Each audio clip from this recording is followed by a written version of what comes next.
हाय, आपके साथ मैं हूँ Surabhi Sharma. India TV YouTube channel subscribe करिए, बेल आइकन दबाएं। अफगानिस्तान के हालात पर प्रधानमंत्री मोदी की पैनी नजर। प्रधानमंत्री आवास पर सीसीएस की अहम बैठक हुई। बैठक में गृह मंत्री अमित शाह, रक्षा मंत्री राजनाथ सिंह मौजूद, वित्त मंत्री निर्मला सीतारमण, एनएसए अजीत डोभाल भी शामिल हुए। अफगानिस्तान के पूर्व उपराष्ट्रपति अमरुल्लाह सालेह ने खुद को अफगानिस्तान का राष्ट्रपति घोषित किया। कहा, सभी नेताओं का साथ चाहिए।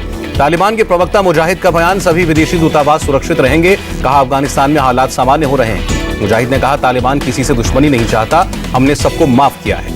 जामनगर से हिंडन एयरबेस पहुंचे वायुसेना का C-17 और C-130 विमान। काबुल में फंसे करीब 190 भारतीयों की वापसी हुई। काबुल से जामनगर पहुंचे थे दोनों विमान। जामनगर में ईंधन भरवाने के बाद हिंडन एयरबेस आए विमान। वायुसेना के दोनों विमान से भारतीय दूतावास के स्टाफ मेंबर्स, डिफेंस स्टाफ और पत्रकार लौटे। जामनगर में फूल मालाएं पहनाकर भारतीयों का स्वागत किया गया। भारत लौटे लोगों ने लगाए भारत माता की जय के नारे। वतन वापसी के बाद भारतीयों के चेहरों पर दिखी खुशी। दूतावास के कर्मचारियों ने कहा, काबुल में माहौल बदला। अफगानिस्तान में भारत के राजदूत ने वायुसेना को धन्यवाद दिया। अफगानिस्तान में रहने वाले भारतीयों से दूतावास में रजिस्ट्रेशन कराने की अपील भी की। विदेश मंत्रालय का बयान, काबुल में मौजूदा हालात को देखते हुए पहले भारतीय राजदूत और बाकी स्टाफ को निकालने का फैसला हुआ। विदेश मंत्री एस जयशंकर ने कहा, काबुल से भारत के राजदूत और दूतावास के लोगों को निकालना चुनौतीपूर्ण था।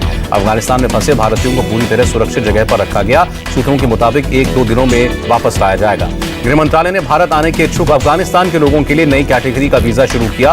वीजा के लिए आवेदन करने में आएगी तेजी। भारतीय विदेश मंत्रालय ने बनाया स्पेशल अफगानिस्तान सेल। भारतीयों के लिए जारी किया फोन नंबर और ईमेल आईडी। अफगानिस्तान में सरकार गठन पर भारत की वेट एंड वॉच की नीति। दूसरे देशों की प्रतिक्रिया पर भी भारत की नजर। केरल के प्रवासी मामलों के विभाग ने विदेश मंत्रालय को चिट्ठी लिखी। अफगानिस्तान में फंसे मलयाली नागरिकों को लाने की मांग। केरल के प्रवासी मामलों के विभाग ने लिखा, हमें मैसेज मिले हैं कि तालिबान भारतीयों के पासपोर्ट छीन रहा है। अमेरिकी विदेश मंत्री ब्लिंकन ने फोन पर भारत के विदेश मंत्री एस जयशंकर से बात की। अफगानिस्तान के ताजा हालात पर चर्चा। एनएसए अजीत डोभाल ने अमेरिका के एनएसए से बात की। काबुल में फंसे भारतीयों की सुरक्षा को लेकर बात हुई। कांग्रेस सांसद शशि थरूर ने अफगानिस्तान के ताजा हालात को खतरनाक बताया। कहा, यह जरूरी नहीं कि तालिबान के शासन से पाकिस्तान 100% खुश होगा। शशि थरूर ने कहा, पाकिस्तान समर्थित आतंकी संगठनों के लिए अफगान एक ठिकाना बनने जा रहा है, जो भारत के लिए ठीक नहीं है। काबुल में राष्ट्रपति भवन पर फहरा रहा है अफगानिस्तान का झंडा। तालिबानियों ने लागू किए अपने नियम कानून। काबुल के एक नागरिक का बयान, लोगों के डर को दूर करने के लिए अफगान लोगों को संबोधित करे तालिबान। काबुल के नागरिक ने कहा, अफगानिस्तान के विकास के लिए काम करे तालिबान, महिलाओं और लड़कियों के डर को दूर करे। तालिबान के 4 दिनों के कब्जे के बाद अफगानिस्तान में लोगर में पटरी पर लौटी जिंदगी। सैकड़ों सड़कों और बाजारों में दिखी रौनक। तालिबान ने सरकारी चैनल को दिए इंटरव्यू में पूरे अफगानिस्तान के लोगों को माफी का ऐलान किया। लोगों से काम पर लौटने को कहा। तालिबान ने अपने लड़ाकों के लिए जारी किया फरमान, किसी के घर में घुसकर तलाशी न लें। तालिबान ने कहा, महिलाओं को डरने की जरूरत नहीं, उन्हें नहीं बनाएंगे निशाना, सरकार में शामिल हों। अफगानिस्तान की महिला मामलों की पूर्व मंत्री होसना जलील ने कहा, अब महिलाओं के लिए 2001 से पहले से भी ज्यादा बदतर हो जाएगी स्थिति।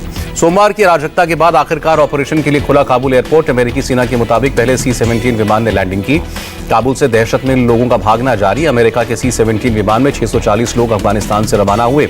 अल्बानिया की सरकार पहले उन अफगानों को शरण देगी जो पश्चिमी शांति सेना के साथ जिन्होंने काम किया था। फ्रांस ने काबुल से दर्जनों लोगों को रातों रात वापस बुलाया। फ्रांस ने 2014 तक अपने सैनिकों को वापस बुला लिया था। अफगानिस्तान से 127 नेपाल के नागरिकों को नेपाल लेकर पहुंचा चार्टर विमान। नेपाल सरकार अपने सभी नागरिकों को वापस लाएगी। ऑस्ट्रेलिया के प्रधानमंत्री स्कॉट मॉरिसन ने अफगानिस्तान के हालात पर चिंता जताई। कहा, अफगानिस्तान में हालात बहुत गंभीर। ऑस्ट्रेलिया के पीएम ने कहा, ऑस्ट्रेलियाई सैनिकों की मदद करने वाले हर अफगान नागरिक को नहीं निकाल पाएगा ऑस्ट्रेलिया। ब्रिटेन ने काबुल भेजे 600 और सैनिक। काबुल से लोगों को निकालने में मदद करेंगे सैनिक। ब्रिटिश नागरिक समेत कई अफगानों को लेकर ब्रिटेन पहुंचा विमान। विदेश मंत्री डोमिनिक रॉब ने कहा, लोगों को निकालने की प्रक्रिया में आई तेजी। यूएन ह्यूमन राइट्स कमीशन के प्रवक्ता की अंतर्राष्ट्रीय समुदाय से अपील, संकट में फंसे अफगानिस्तान के लोगों की मदद की जाए। अफगानिस्तान में मानवाधिकार के उल्लंघन पर UNHCR ने जताई चिंता। महिलाओं लड़कियों के भविष्य को चिंता का विषय बताया। काबुल पर तालिबान के कब्जे पर चीन का बयान, लोगों की सुरक्षा के लिए सभी पार्टियां मिलकर काम करें। चीन ने अमेरिका को सैन्य हस्तक्षेप नीतियों पर विचार करने की सलाह दी। कहा, तालिबान को उदार नीतियों के लिए प्रोत्साहित करे अमेरिका। तुर्की के विदेश मंत्री ने कहा, अफगानिस्तान में शांति कायम करने और विकास के कामों में मदद जारी रखेगा तुर्की। तालिबान से जान बचाकर बीते 24 घंटों में महिला और बच्चों समेत हजारों अफगान नागरिक पाकिस्तान में घुसे। जर्मनी की सरकार का बड़ा फैसला, अफगानिस्तान के विकास के लिए दी जाने वाली मदद पर रोक लगाई। अमेरिकी रक्षा मंत्रालय की प्रेस कॉन्फ्रेंस में भावुक हुई अफगान की रिपोर्टर नाजिला करीमी। कहा, उम्मीद नहीं थी राष्ट्रपति अशरफ गनी हमें छोड़कर भाग जाएंगे। अमेरिकी सेनेटर लिसा मुर्वोस्की ने तालिबान के शासन को विनाशकारी बताया। अमेरिकी सेना की फौरी वापसी के फैसले पर जताई हैरानी। अफगानिस्तान में तख्तापलट पर नेटो का बयान, नाकाम नेतृत्व की वजह से तालिबान ने कब्जा जमाया। अमेरिकी सैनिकों ने काबुल में अपने हथियार छोड़े, हथियारों पर अब तालिबान का कब्जा। ट्विटर के प्रवक्ता का बयान, ट्विटर के जरिए मदद मांग रहे हैं लोगों की सुरक्षा हमारी प्राथमिकता। ट्विटर के प्रवक्ता ने कहा, ट्विटर नियमों का उल्लंघन करने वाले कंटेंट की समीक्षा जारी, हिंसा और स्पैम को प्रमोट करने वालों पर कड़ी नजर। फेसबुक ने तालिबान पर बैन लगाया, कहा तालिबान आतंकी संगठन, तालिबान से जुड़े अकाउंट पर रोक रहेगी। देहरादून एयरपोर्ट पर केजरीवाल का जोरदार स्वागत, आम आदमी पार्टी के कार्यकर्ताओं ने नारेबाजी की। उत्तराखंड में मुख्यमंत्री पद के लिए आप के उम्मीदवार का ऐलान, केजरीवाल ने कर्नल अजय कोठियाल को बनाया सीएम उम्मीदवार। केजरीवाल ने कहा, उत्तराखंड को कोठियाल जैसे देशभक्तों की जरूरत, फौज में रहते हुए पाकिस्तान और आतंकियों का सामना किया। केजरीवाल का वादा, अगर जीते तो हिंदुओं की आध्यात्मिक राजधानी बनाएंगे, राज्य के युवाओं को रोजगार देंगे। राज्यसभा में हंगामे को लेकर बोले खड़गे, विपक्ष को फंसाने के लिए सरकार ने किया महिला मार्शल्स का इस्तेमाल। राहुल गांधी के केरल दौरे का दूसरा दिन, वायनाड के कलपेटा के डीसी कार्यालय में बैठक। राहुल गांधी का केंद्र पर हमला, कहा भारत की अर्थव्यवस्था को कमजोर करने के लिए तैयार किए गए कृषि कानून। बीजेपी अध्यक्ष जेपी नड्डा ने केरल पहुंचकर राहुल गांधी पर हमला बोला, कहा केरल के पॉलिटिकल दौरे पर हैं राहुल। नड्डा ने कोझिकोड में बीजेपी दफ्तर का उद्घाटन किया, कहा अमेठी में हारने के बाद केरल भागे राहुल। महाराष्ट्र में बीजेपी का आशीर्वाद यात्रा का दूसरा दिन, बीजेपी कार्यकर्ताओं ने 103 किलोमीटर तक निकाली यात्रा। प्रधानमंत्री मोदी ने की पैरालंपिक में शामिल होने वाले 54 खिलाड़ियों से बात, खिलाड़ियों को दिया जीत का मंत्र। प्रधानमंत्री मोदी ने पैरालंपिक खिलाड़ियों की तारीफ की, कहा आप लोग मानसिक मजबूती के कारण ही मुश्किल हालात में आगे निकले। निर्यात प्रोत्साहन योजना के लिए सरकार ने अधिसूचित की दरें, निर्यातकों को मिलेगा बढ़ावा। असम मिजोरम सीमा पर हालात फिर तनावपूर्ण, असम पुलिस की फायरिंग में एक नागरिक घायल। कुलगांव में आतंकियों ने की बीजेपी नेता की हत्या, बीजेपी ने की हमले की निंदा। यूपी विधानसभा के मानसून सत्र का आगाज, मुख्यमंत्री योगी ने कहा जनता से जुड़े किसी भी मुद्दे पर चर्चा के लिए तैयार। यूपी विधानसभा सत्र के पहले दिन सपा का विधानसभा गेट पर प्रदर्शन, बेरोजगारी कानून व्यवस्था के मुद्दे पर दिया धरना। सपा कार्यकर्ताओं ने यूपी में जंगल राज का आरोप लगाया, कहा योगी राज में किसान और नौजवान बर्बाद। मानसून सत्र में शिरकत करने रिक्शे से पहुंचे कांग्रेस प्रदेश अध्यक्ष अजय लल्लू, महंगाई को लेकर सरकार पर हमला बोला। योगी सरकार का बड़ा फैसला, देवबंद में बनेगा एटीएस कमांडो सेंटर, एटीएस को आवंटित की 2000 वर्ग मीटर जमीन। कमांडो सेंटर में करीब 1.5 दर्जन अफसरों की तैनाती होगी। मौजूदा चुनौतियों को देखते हुए लिया सेंटर बनाने का फैसला। नीतीश कैबिनेट की बैठक में 17 एजेंडा पर मुहर लगी, सरकारी कर्मचारियों के डीए में बढ़ोतरी के फैसले पर लगी मुहर।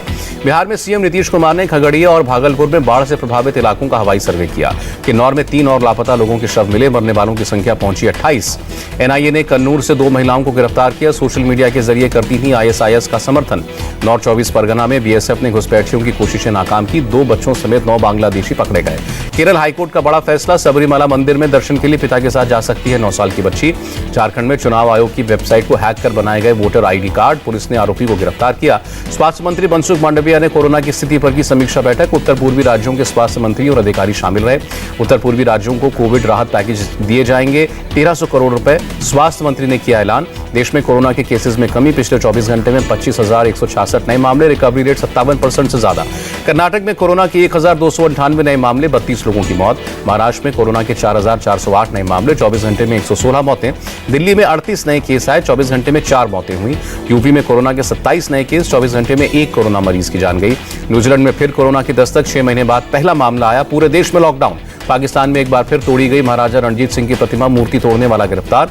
जेपी नड्डा ने मूर्ति तोड़े जाने को बताया निंदनीय, कहा ऐसे लोगों के खिलाफ कठोर कार्रवाई करे पाकिस्तान। अकाली दल के नेता मनजिंदर सिंह सिरसा ने रणजीत सिंह की प्रतिमा तोड़ने की निंदा की, कहा एमईए ने दिया कार्रवाई का भरोसा। महाराजा रणजीत सिंह की मूर्ति तोड़े जाने पर भारत ने जताई आपत्ति, कहा पाकिस्तान में अल्पसंख्यकों की सुरक्षा सुनिश्चित हो। टेस्ट फ्लाइट के दौरान हवा में ही जलने लगा रूस का मिलिट्री विमान, कैमरे में कैद हुई तस्वीरें। यूएस डॉलर के मुकाबले 11 पैसे गिरा रुपया, $1 की कीमत 74 रुपए 35 पैसे। बढ़त के साथ बंद हुआ शेयर बाजार, सेंसेक्स में 209 अंक का उछाल, निफ्टी में 51 अंक की बढ़त। आईसीसी T20 वर्ल्ड कप का कार्यक्रम घोषित, टीम इंडिया दुबई में 24 अक्टूबर को पाकिस्तान के खिलाफ खेलेगी पहला मैच। अगले 10 साल तक भारतीय हॉकी टीम को स्पॉन्सर करेगी ओडिशा सरकार, सीएम नवीन पटनायक ने किया ऐलान। और रवि दहिया के नाम पर दिल्ली में रखा गया स्कूल का नाम, मनीष सिसोदिया ने किया ऐलान। हाय, आई एम सुरभि शर्मा। खबरों से अपडेट रहने के लिए India TV YouTube channel subscribe करिए, साथ में बेल आइकन जरूर दबाएं। जुड़े रहें इंडिया टीवी के साथ।